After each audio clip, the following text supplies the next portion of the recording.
You know how Ben Shapiro is kind of a meme? You know, like AOC noticed me? I noticed this. Ben Shapiro, this is a great title, by the way. Does everyone remember that debate that Ben Shapiro did with Andrew Neil, where Andrew Neil criticized Ben Shapiro for, on one hand, saying that internet discourse is toxic and political discourse is toxic, but on the other hand, Ben Shapiro is responsible for titling all of his videos in a hyper-antagonistic way? You guys remember that, right? Where Andrew Neil was like, you claim to be opposed to antagonism in political discourse, but Ben Shapiro crushes debate student SJW. Ben Shapiro brutally fists whole of logic, reaching inward and massaging the prostate of reason. These are your videos, are they not? Like, hey, thanks, man. And so here, of course, we have Ben Shapiro crushes AOC after tweet cheering job losses. And I haven't seen this. I have not seen a single second of this. But I know that this is some dumbass shit right here. Some attention-grabbing shit. Guys, does anyone remember how much money Ben Shapiro offered AOC if he could debate her? Does everyone remember? What was it, 10,000, 100,000? What was the amount of money? Do you guys remember that? When he was like, I'll pay you. Please. Somebody has to remember that. I know for a fact that's the thing that happened. It was $10,000? Yeah. That's what I'm talking about. Anyway, I already know that this is bullshit because I don't think that AOC has ever cheered job losses. So I'm really interested in seeing how this gets spun. As the term goes, I'm super curious.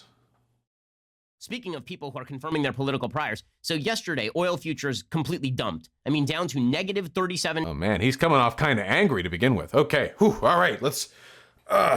This is the debate lord. This is the debate lord himself. We gotta stretch.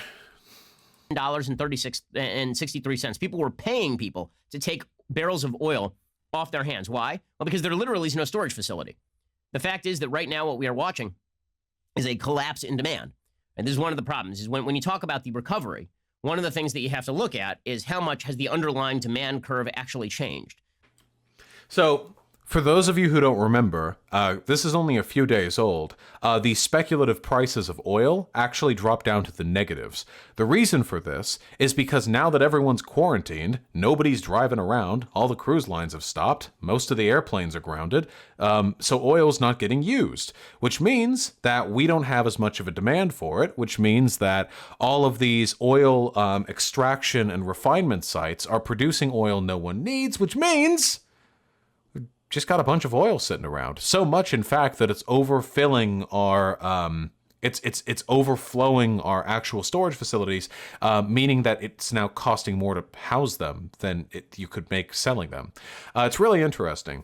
Now, there are, yes, and there's the Saudi and Russian price war, but broadly speaking, I think this is largely a product of the demand plummeting. It's really interesting how, even though we had months of warning that this quarantine was coming, nobody really ramped down production in time. I wonder how much of that has to do with people like Trump downplaying the severity of coronavirus constantly, leading people to believe that the quarantine would not be as destructive as they imagined it would be.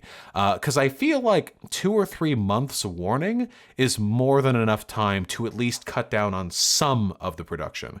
Now, you can't stop oil rigs, if I remember correctly.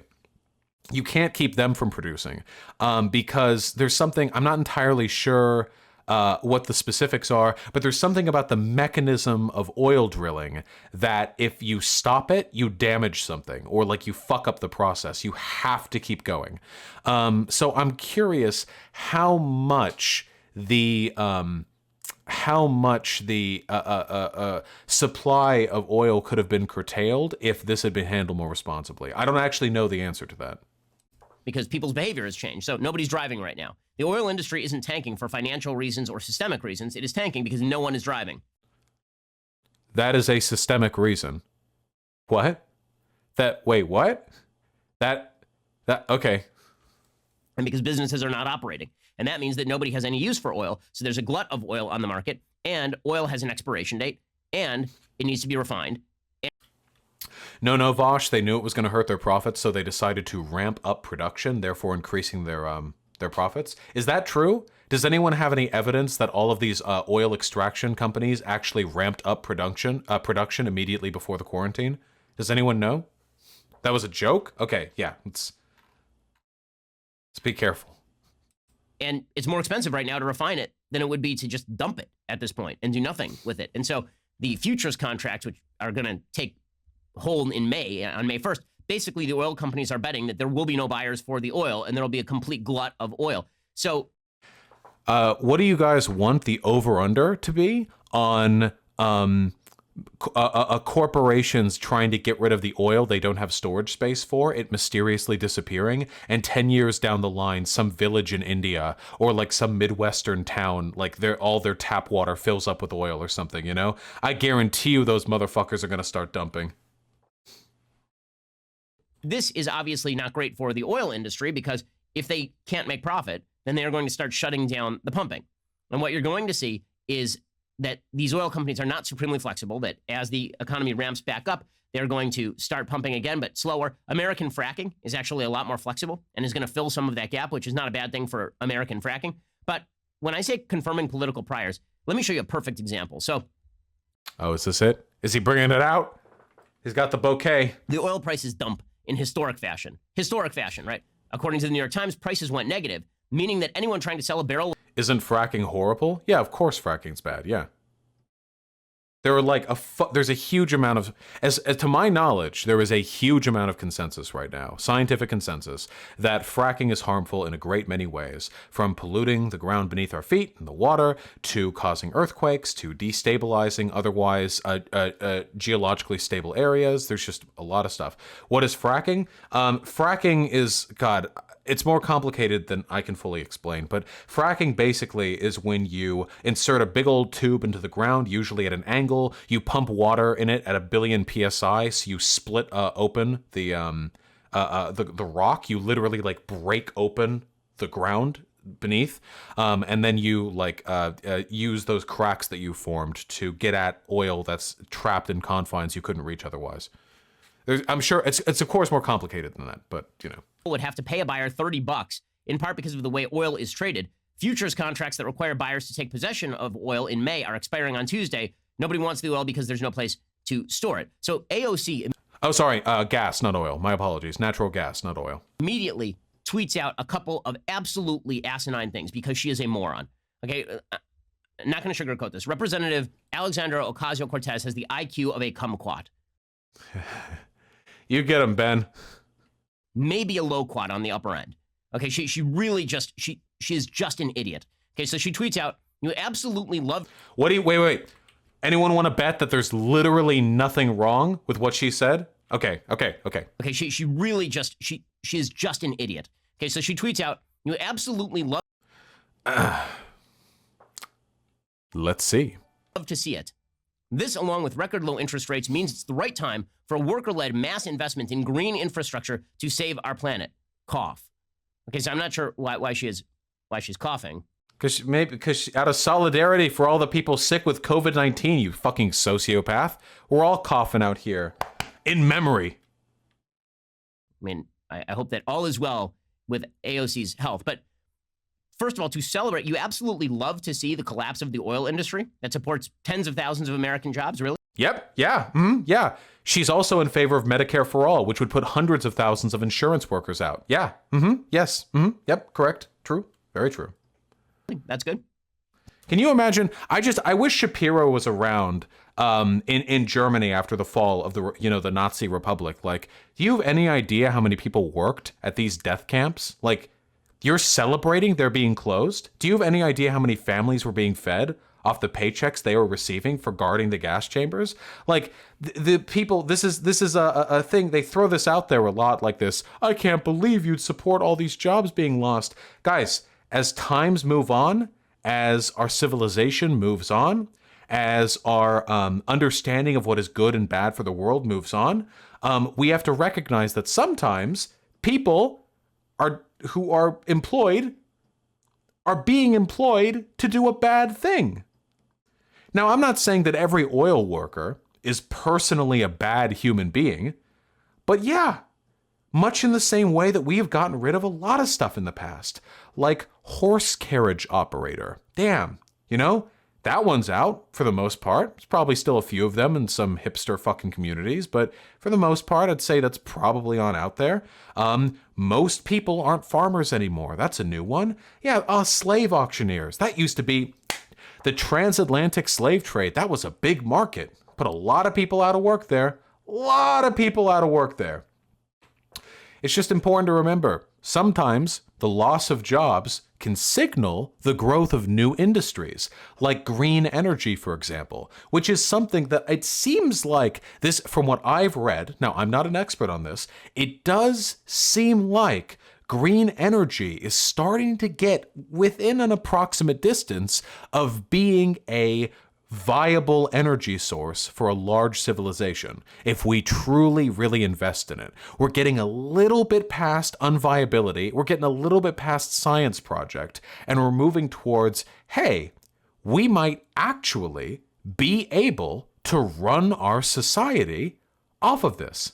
Just do nuclear? Well, the argument against nuclear is that at this point, it can take decades to get nuclear plants up and running, and by that point, it'll be too late, whereas you could conceivably build wind and solar farms in a shorter length of time. But again, I defer to the expertise here, whatever we need to do. The point is, oil and gas are not something we should be continuing to further our investment in.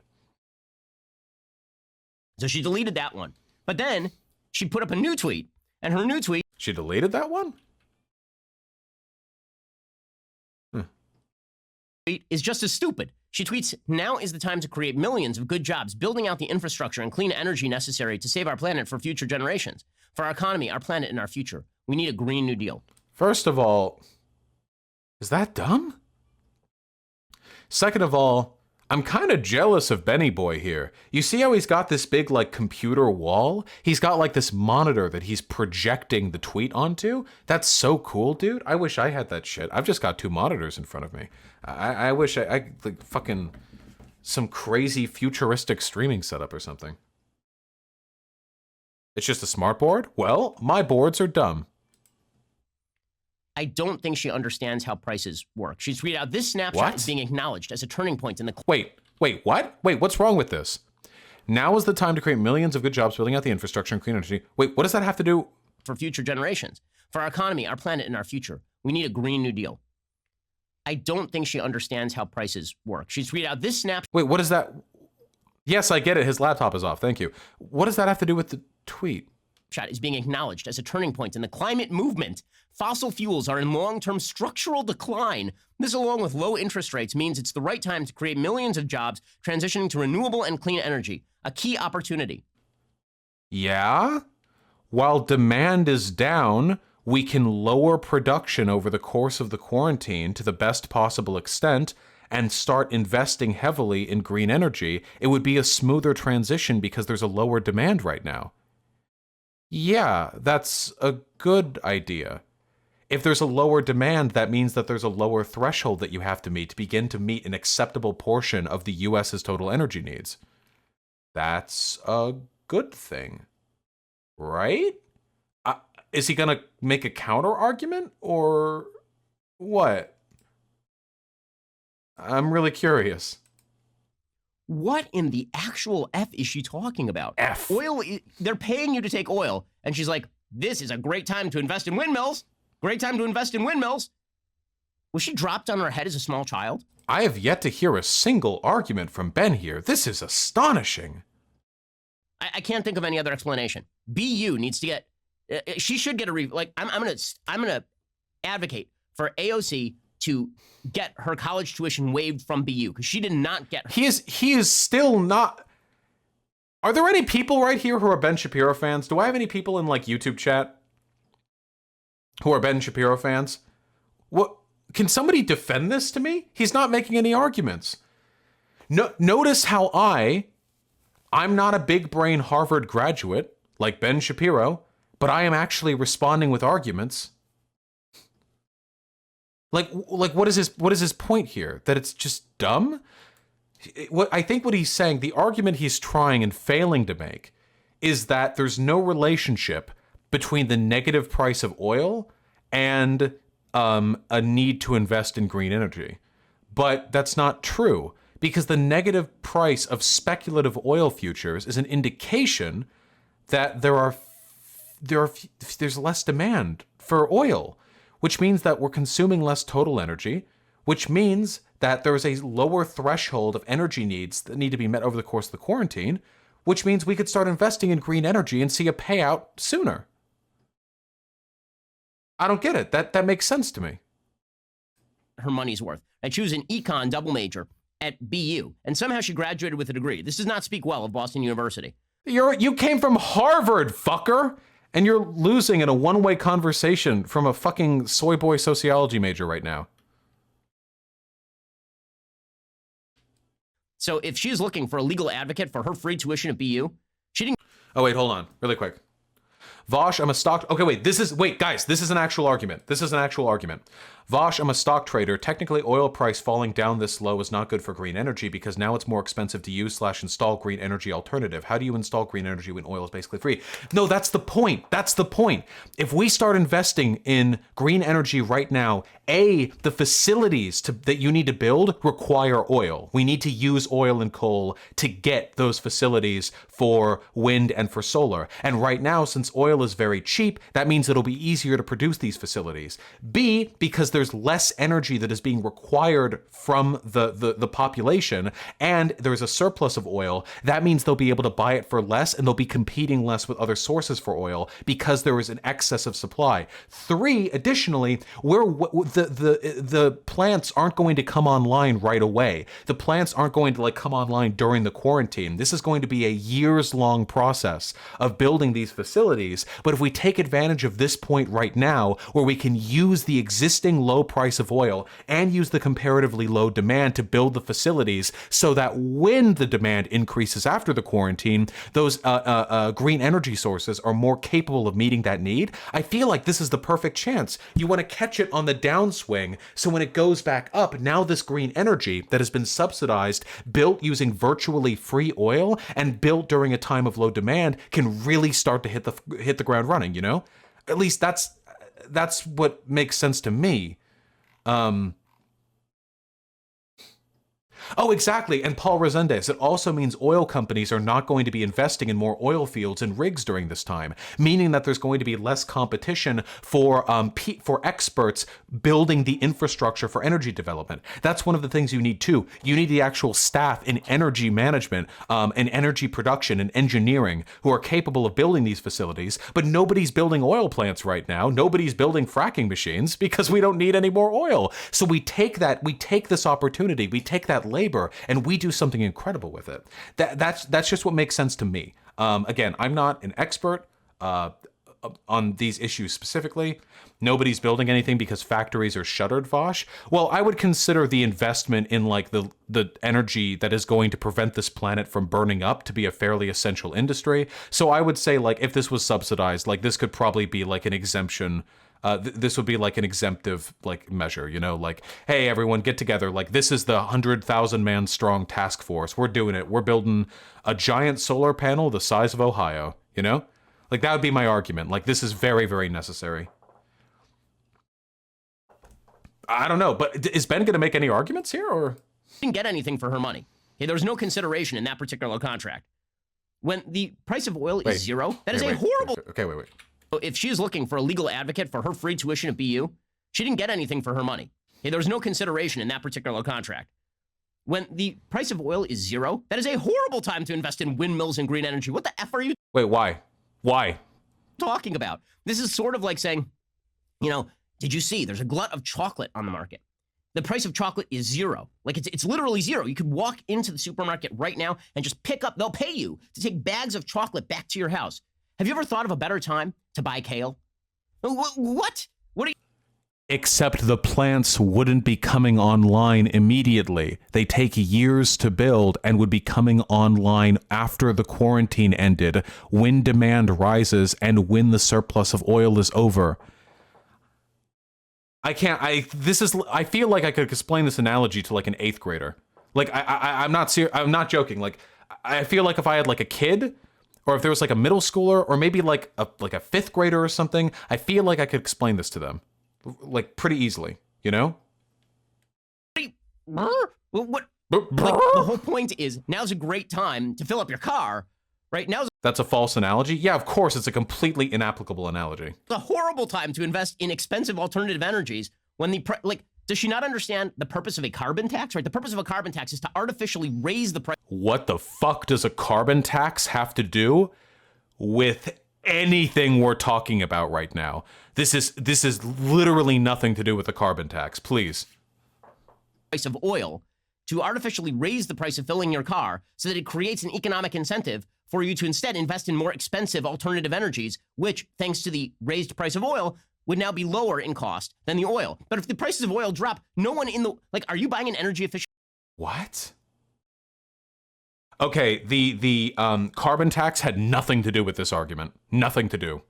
Vehicle for more money when the cost of oil is zero? Yeah, the way he's framing this isn't like, let's invest in a green energy. He's framing it like, why would the public buy green energy when oil is so cheap? He literally cannot fathom the idea that that it would just be taking advantage of a short-term surplus, and that pretty soon the quarantine is going to end. And at that point, the factories will come online. The solar energy farms, the wind farms are going to come online. And at that point, they'll be competing with oil at a more reasonable level of supply and demand.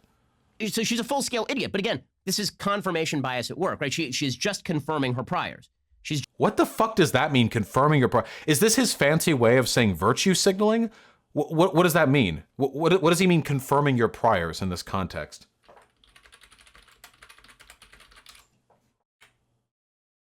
Just confirmation bias? That's it?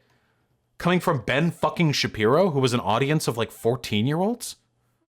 Yeah, I think like confirming your prior assumptions, but what the fuck does that mean? How is it confirmation bias to make that claim?